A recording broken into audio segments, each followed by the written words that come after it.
Diamond ကိုကကျွန်တော်တပည့် 11k တကောင်ယူကြမယ်ဒီနေ့တပည့် 11k နေအောင်တကယ်ကိုအမိုက်စားကြီးတွေပါပဲနေဆက်စီးဆိုရဲ့ skin တက်နဲ့လာပြီးတော့လေလာနဲ့သားမိုးတို့ကဒီ event ရဲ့အဓိကဇက်လိုက်နေနဲ့ပါဝင်လာကြမှာပါ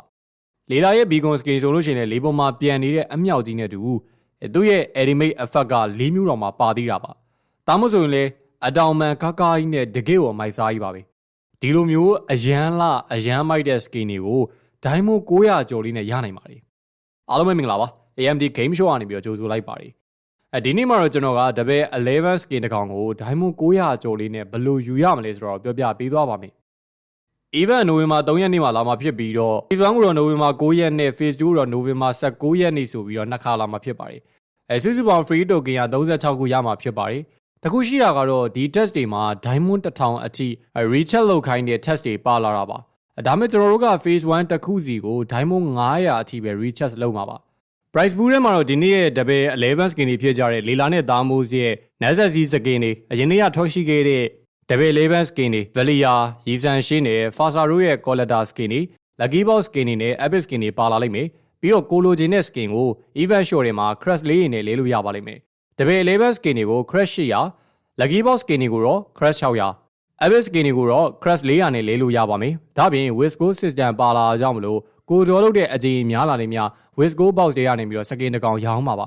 stand skin တွေလိုမျိုးလူကြိုက်များတဲ့ S2 skin တွေကတော့ crash နဲ့လဲလို့မရတော့ဘဲနဲ့ Wisco box ကနေပဲယူလို့ရပါတော့မယ်ဒီဘက်မှာက1 draw ကို diamond 100 10 draw ကို diamond 1000ကုန်ကြမှာပါ daily discount နဲ့ဆိုလို့ရှိရင်တော့1 draw ကို diamond 50နဲ့ first 10 draw အတွက်ကတော့ diamond 900လောက်ပဲကုန်ကြမှာဖြစ်ပါတယ်10 draw လိုက်ပြီးတိုင်းမှာ special skin တစ်ကောင်တေချာပေါက်ရနိုင်မှာဖြစ်ပါတယ်ဒီ event မှာဆိုလို့ရှိရင်တော့ double 11 skin တစ်ကောင်ရဖို့အတွက် crash 800စုရပါလိမ့်မယ် lucky box skin အတွက်ကတော့ crash 600 epic skin အတွက်က crash 400 special skin အတွက်ကတော့ crash 300စုရပါလိမ့်မယ်ဆိုတော့ကျွန်တော်တွက်ကြည့်အောင်ပါ double 11 skin ရဖို့အတွက်အခါ60လောက် draw လုပ်ရပါမယ် free token 36ခု36ခါ draw ရပါမယ်ကျွန်တော်အနေနဲ့နောက်ထပ်24က draw လုပ်နေပါသေးတယ် double 11 event မှာက promo diamond သုံးလို့ရပါတယ်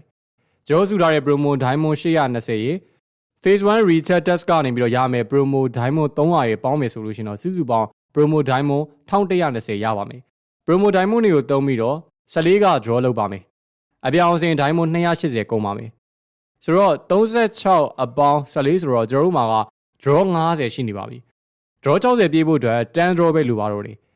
အဲ့ဒီ10 draw ကိုတော့ first 10 draw 50% discount သုံးပြီးတော့ diamond 9နဲ့ draw လုပ်လို့ရပါတယ်အဲ့ဒါဆိုလို့ရှိရင်တော့ draw 60ပြည့်သွားပြီးတော့ကျွန်တော်တို့မှာ crash ရလည်းပြည့်သွားခဲ့ပါပြီဒါဆိုလို့ရှိရင်တော့ညီကိုတို့ကြိုက်တဲ့ double 11 skin ကိုရွေးယူလို့ရပါပြီလေးလာသားမို့လေးလာကြိုက်တာရွေးလို့ရပါပြီတခြား event အနေနဲ့မတူတာက diamond 900 recheck test ပါလာတော့ phase 1 တစ်ခုကို weekly pass 5ခုထည့်ဖို့ပဲလိုအပ်တော့တာပါကျွန်တော်တို့ရမယ့်ပမာဏက first 10 draw က diamond 900နဲ့ promo diamond draw တက်က diamond 280ပဲတော့ရမှာပါ recheck လုပ်ရတဲ့ပမာဏလည်းများလာမယ်ဒါပေမဲ့သုံးရတဲ့ diamond ပမာဏကတော့နည်းနည်းလေးပါနည်းနည်းပါးပါးလိုနေလဲ daily discount နဲ့လိုတလောက်လေးကို draw လုပ်လိုက်အောင်ပါပဲကျွန်တော်တို့လီလာလေးကိုအတော်ကြိုက်မိနေရဗျသားမို့လေးကလည်း share လန်းနေရောဝေခွင့်မရတော့ဖြစ်နေမိတယ်ညိုကီတို့ရော best skin တွေကိုယူမယ်လို့တွေးထားကြလဲ diamond နည်းနည်းလေးနဲ့ဒီလိုမျိုး share skin တွေရမှာဆိုတော့ရအောင်သာဂုဏ်ထားကြဖို့လည်းပြောချင်ပါတယ် mobile legend နဲ့ပတ်သက်တဲ့ diamond တွေကို AMD Game Show မှာယုံကြည်စိတ်ချစွာဝယ်ယူနိုင်ပါတယ်ကဲဒီနေ့ဗီဒီယိုလေးကတော့ဒီလောက်ပါပဲခင်ဗျာ mobile legend နဲ့ပတ်သက်တဲ့အကြောင်းအရာလေးတွေကိုစင်စက်မပြတ်တင်ဆက်ပေးမှာမလို့နောက်လည်းပဲအားပေးကြပါဦးခင်ဗျာ